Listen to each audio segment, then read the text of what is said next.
మా గ్రామంలో ఒక చెట్టుని కొడుతుంటే ఆ చెట్టు నుంచి కంటిన్యూగా నీరు వస్తూనే ఉంది. ఒకసారి మీరు కూడా చూడండి.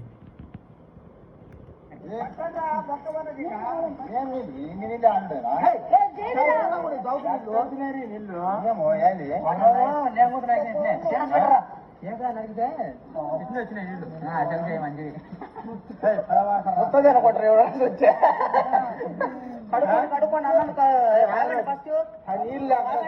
నీళ్ళ బాగా అనుకుంటున్నారా? తాగండి